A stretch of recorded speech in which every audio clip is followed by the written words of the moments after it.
윌프레드 비오는 영국의 정신과 의사이자 정신분석의 거장으로 알려져 있습니다. 그는 1차 세계대전 당시 전차부대 지휘관을 하면서 겪은 참혹한 전쟁 트라우마와 생존 경험을 통해서 인간의 공포와 심리를 이해할 수 있었죠. 또 2차 세계대전 중에는 노스필드 실험을 통해서 군인들을 집단 치료로 이끌면서 한 사람이 집단 속에서 어떻게 반응하는지에 대한 현대 집단 역동 이론의 기초를 만들었습니다. 전쟁 후 그는 정신분석을 받으면서 영유아기의 원시적인 마음 구조와 정신증적인 사고에 대한 임상 연구를 계속 해나갔죠. 비오는 생각이 원래부터 머릿속에 있는 게 아니라 처음엔 그냥 견디기 힘든 불안이나 공포, 혼란과 같은 감각이나 정서 상태로 존재한다고 보았습니다.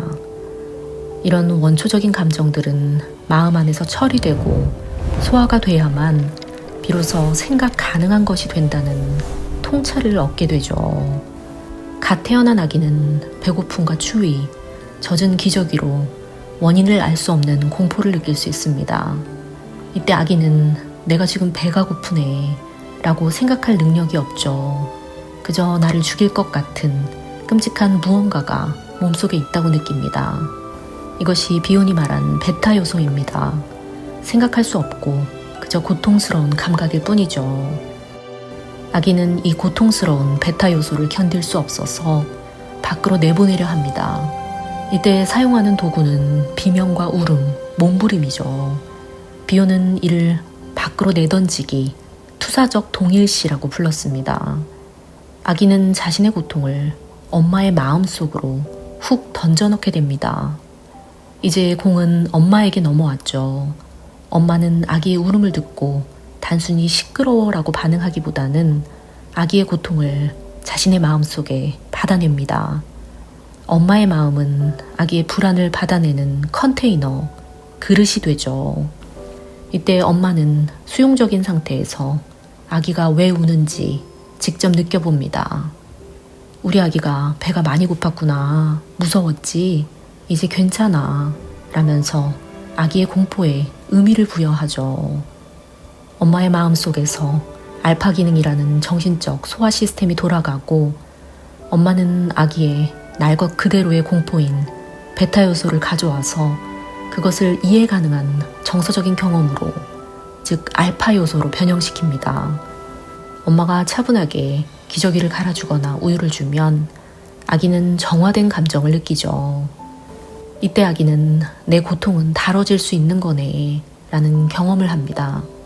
이 경험이 계속 반복되면 아기는 엄마의 알파 기능 자체를 마음속에 모델링하고 나중에는 엄마가 없어도 자기 감정을 소화하게 되죠. 이 과정이 부재하거나 원활하지 않으면 아기는 베타 요소를 소화하지 못하고 마음속에 쌓아두게 되면서 성인이 되어 심리적인 증상으로 드러날 수 있습니다. 생각은 이런 원초적인 정서 경험을 견디고 변환된 과정의 산물이죠. 그래서 정서가 압도적이면 오히려 생각이 사라지고 행동화나 공황 증세, 해리나 몸의 증상으로 튈 수 있습니다. 비오는 마음에 들어오는 경험을 두 층으로 설명했죠. 먼저 베타 요소는 아직 의미나 상징, 서사가 없는 원초적인 날것의 경험입니다.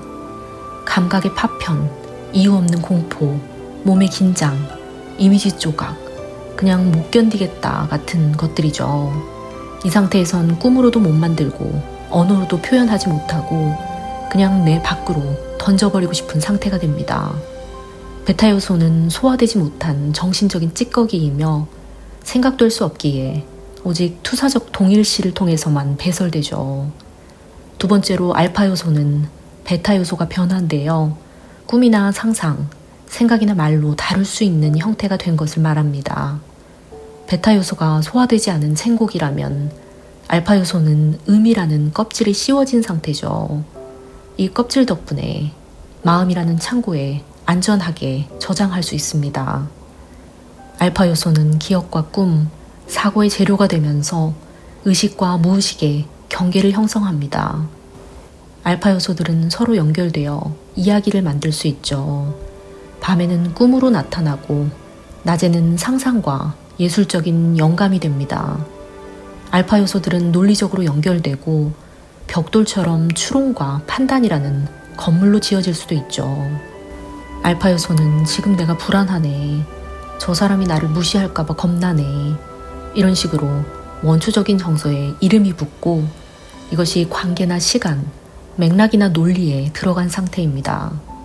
비오는 알파 요소들이 차곡차곡 쌓여서 형성하는 막을 접촉장벽이라고 불렀죠. 이 장벽은 의식과 무의식을 나누는 기준선이 됩니다.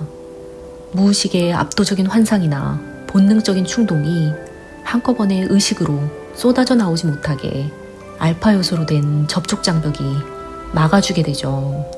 이 장벽이 튼튼해야만 우리는 현실에 집중하면서 미치지 않고 살 수 있죠. 또 외부의 차가운 논리로부터 무의식의 소중한 감정적인 깊이를 파괴하지 않도록 보호해주기도 합니다.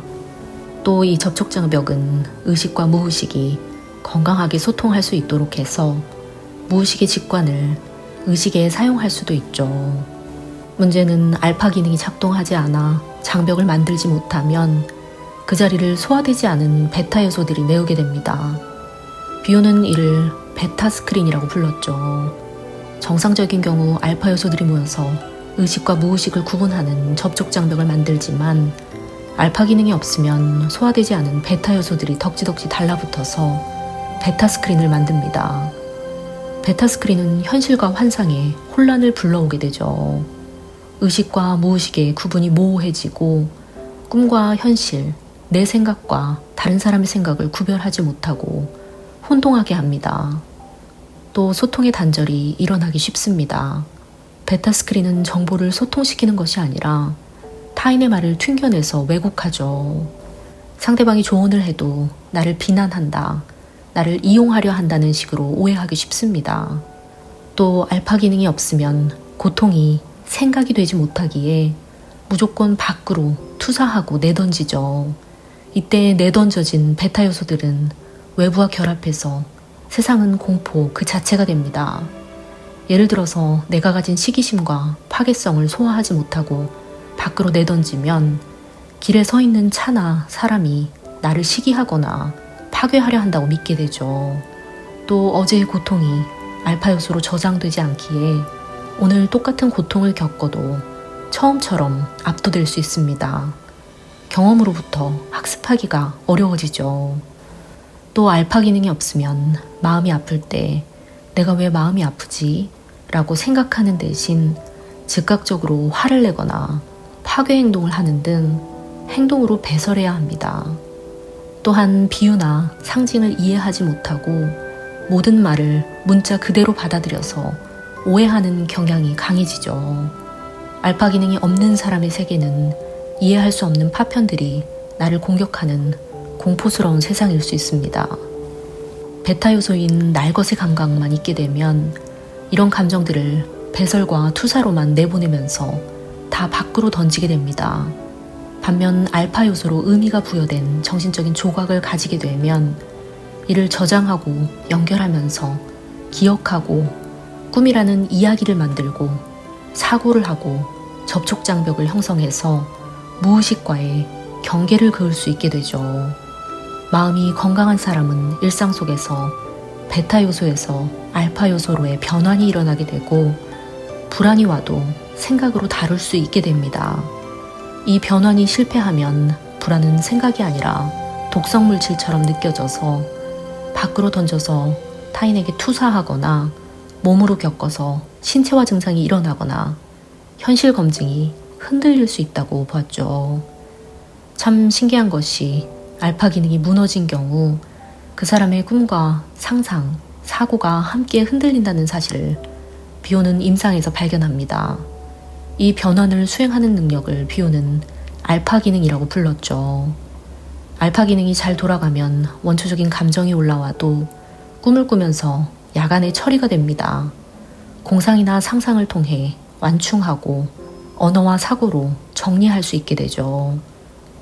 반대로 알파 기능이 약하거나 붕괴된 사람의 경우 경험이 생각으로 바뀌지 못해서 꿈이 파편화되거나 아예 꿈이라는 심리적 소화 자체가 빈약해지고 마음속의 상징 공간이 줄어들면서 은유나 유머, 거리두기가 안 되는 것을 발견합니다. 또 생각 대신 공황 상태에 빠지거나 텅 빈 느낌, 망상적인 확신이나 현실과 동떨어진 행동을 하면서 처리하려는 경향이 점점 강해진다고 보았죠. 이 알파 기능은 한 사람의 두뇌 기능이라기보다 관계 속에서 길러지는 기능이라고 볼 수 있습니다. 초기에 엄마가 아기의 베타 요소인 울음과 불편감을 받아서 의미를 부여해서 되돌려주게 되죠. 아기가 투사한 불안을 어머니가 담아내고 변형하여 되돌려주는 정신적인 대사 과정이 일어나죠. 비욘이 설명하는 어머니의 몽상은 아기의 가공되지 않은 공포를 수용해서 의미 있는 것으로 바꾸어주는 수용적인 마음의 상태를 뜻합니다. 몽상은 프랑스어로 공상이나 꿈꾸는 듯한 상태를 뜻하죠. 몽상은 논리적인 판단보다는 아기가 지금 무섭구나 라고 함께 느껴주는 상태입니다. 마치 안테나를 켜고 아기의 보이지 않는 신호를 수신하는 것과 같죠. 일상에서 몽상이 없는 사람은 그건 네가 잘못했네, 이렇게 해결해봐 라는 논리적인 해결책만 제시하지만 몽상을 할 줄 아는 사람은 아무 말 없이 와 진짜 마음 아팠겠다 라면서 같이 슬퍼하고 나의 고통을 자기 마음속에 담아줄 수 있는 능력이 있습니다. 내 마음이 좀 이해받고 이제 견딜만 하네 라는 느낌은 상대방의 몽상 덕분에 생겨나게 되죠. 엄마가 너무 불안하거나 우울해서 아기의 고통을 받아줄 여유가 없다면 아기는 자신이 던진 공포를 엄마에게 거절당하고 이름 없는 공포가 되어 다시 자신에게 되돌아오는 경험을 하게 됩니다. 비오는 이름 없는 공포를 의미를 부여받지 못한 채 더 날카롭고 거대해져서 되돌아온 공포라고 설명했습니다. 아기가 느끼는 날것의 공포가 엄마에게 수용받지 못하고 그대로 돌아오면 이 공포는 설명되지 못하는 이름 없는 공포가 되죠. 그럼 왜 비온이 이름 없는 공포라고 불렀을까요? 이름이 있다는 건 그것이 사고의 영역으로 들어왔음을 뜻합니다. 무서워라고 이름 붙이면 우리는 그 공포와 어느 정도 거리를 둘 수 있게 되죠. 그러나 이름 없는 공포는 알파 기능에 의해서 생각으로 변형되지 못한 채 그저 몸과 마음을 짓누르는 덩어리로 남습니다.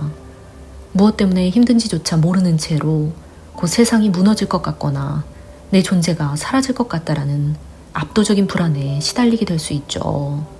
이름 없는 공포를 겪은 사람은 성인이 되어서도 막연하게 이유 없이 최악의 상황이 벌어질 것 같은 공포를 느끼거나 생각 자체가 고통스러워서 깊이 사고하거나 연결적인 생각을 무의식적으로 끊고 방해하게 됩니다. 또 마음으로 소화되지 못한 베타 요소들이 몸의 통증이나 증상으로 나타날 수 있죠. 이름 없는 공포는 단순한 무서움이라기보다 나의 고통을 이해해줄 마음의 그릇을 찾지 못해서 갈 곳을 잃고 떠도는 정신적인 미아 상태와 같습니다.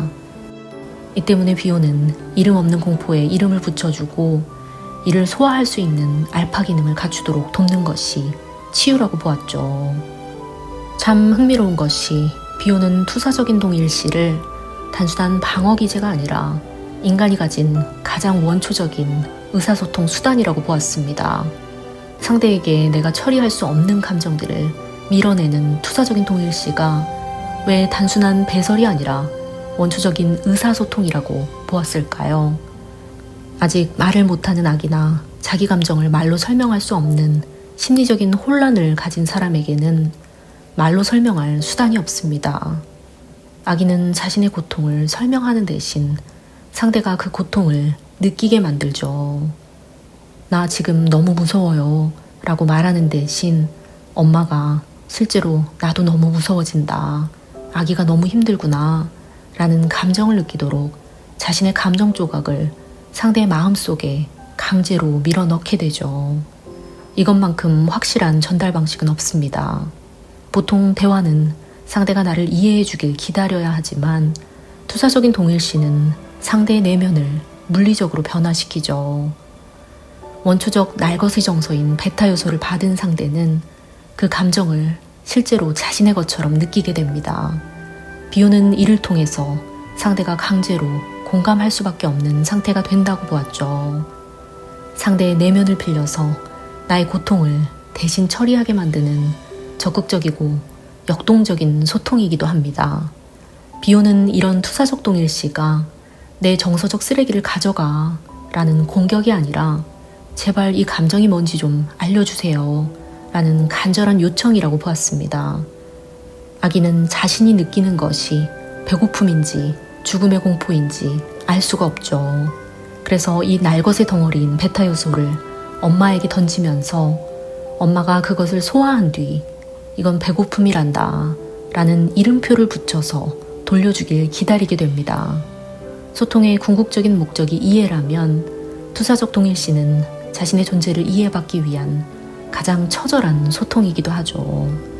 언어를 사용하기 이전의 단계에서 나의 고통을 타인의 마음속에 생생하게 재현함으로써 나를 이해시키려는 유일한 방법이기도 합니다. 한편 비오는 지식 K와 궁극적인 진실인 O에 대해서도 설명합니다. K는 지식이죠. 무언가에 대해 아는 지적인 이해이지만 때로는 진실에 도달하는 것을 막는 방어기제가 되기도 합니다. 한 사람이 불안에 고통받으면서 내가 불안한 건 완벽주의 때문이었네. 이건 투사적 동일시구나 라는 설명 가능한 지식이 생길 수 있습니다.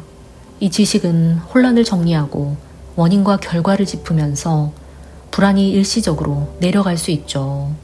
그러나 이런 지식만 계속 늘어나면 이해는 되지만 고통은 그대로인 상태가 될 수 있습니다. 이때 K는 진짜 고통에 닿지 않기 위해 쓰는 방어가 될 수 있죠. 그러나 O는 절대적인 진리, 있는 그대로의 실제이기에 정보가 아니라 경험적인 진실에 가깝습니다. 언어로 다 설명이 안 되지만 이건 내 공포의 핵심인 것 같아. 이런 것처럼 몸과 정서가 접촉되는 그 실제죠. 말이 안 나오는데 가슴이나 목에 뭔가가 확 올라온다든지 눈물이 나오거나 그 감정의 핵을 접촉하는 느낌입니다. 그래서 O, 진실은 정리된 이해가 아니라 접촉이죠. O는 대개 수치심과 공포, 슬픔과 원망, 사랑, 의존 욕구 같은 핵심 정서로 나타나고 그래서 접촉하면 아프고 무섭기까지 합니다. 그래서 비오는 O, 진실을 알아낸다가 아니라 마주친다 라고 표현했죠. 치료적으로 한 사람이 O에 아주 조금이라도 접촉하는 순간 방어가 잠깐 풀리면서 정서가 실제로 느껴지고 그걸 견딜 수 있으면 마음 구조가 편안하게 바뀌기 시작합니다. 비오는 한 사람이 성숙해지는 정서적인 성장은 O라는 진실을 조금씩 접촉하고 견딜 만큼 정서적인 용량을 키우는 것이라고 설명했죠. 비오는 알고자 하는 상태인 K와 알아가고 배우기를 거부하는 상태, 마이너스 K 상태, 심지어 적극적으로 방해하는 마음의 상태에 대해 설명합니다. 마이너스 K 상태는 감정이 생각이 되거나 경험이 의미가 되는 연결을 깨뜨리려는 역동을 보여줍니다. 비오는 이를 연결에 대한 공격으로 설명합니다. 연결이 살아있으면 인간은 진실을 알게 됩니다. 나는 엄마가 필요해. 하지만 엄마는 내 곁에 없어. 이런 진실들이 너무 고통스러우면 마음은 아예 연결 자체를 끊어버려서 고통을 느끼지 못하게 만들 수 있습니다. 또 나에게는 없는 알파 기능을 가진 대상에 대한 시기심 때문에 그 대상이 주는 도움이나 배움을 받아들이기보다는 연결 자체를 파괴하려고 할 수 있죠. 비오는 한 사람이 정서적인 진실인 O에 닿을까봐 방어기제가 작동하는 경우를 관찰하면서 마음의 역기능적인 일부가 진실과의 연결 자체를 공격한다고 말했습니다. 진실에 가까워질 때 생기는 불안은 알고자 하는 관계를 끊어버리고 진실에 대한 신뢰를 잃어버리게 하죠. 비온에게 정신적으로 고통받는 인간은 마음의 소화기관이 고장난 사람이죠. 한 사람이 분석가나 치유자라는 외부 소화제에 의존하게 만드는 것이 아니라 스스로 자신의 고통을 알파 요소로 바꿀 수 있는 알파 기능을 내면화하도록 돕는 것이 비혼의 치유의 목적이었습니다. 많은 사람은 자신의 문제를 머리로 이해하면 나았다고 생각하지만 비혼은 이를 방어라고 보았죠. 나는 어머니 때문에 상처받았어 라고 아는 수준을 넘어서서 지금 이 순간 느껴지는 그 상처의 실제를 온몸으로 직면하고 그 진실 자체가 되는 것이 비혼이 설명한 치유입니다. 비혼은 이를 일치라고 불렀죠. 자신의 고통과 분리되어서 관찰하는 것이 아니라 그 고통을 정직하게 살아내는 힘을 기르는 과정입니다. 그는 결론을 내리기보다는 모호함과 불확실성 속에서 고통을 견디며 머무르는 능력을 기를 때 공간이 생기고 그 공간에 통찰이 찾아올 수 있다고 보았죠. 정신적인 성장은 반드시 파국적인 변화를 동반한다. 우리는 진실을 알 수 없으나 진실 자체가 될 수는 있다. 진실은 정신의 양식이다.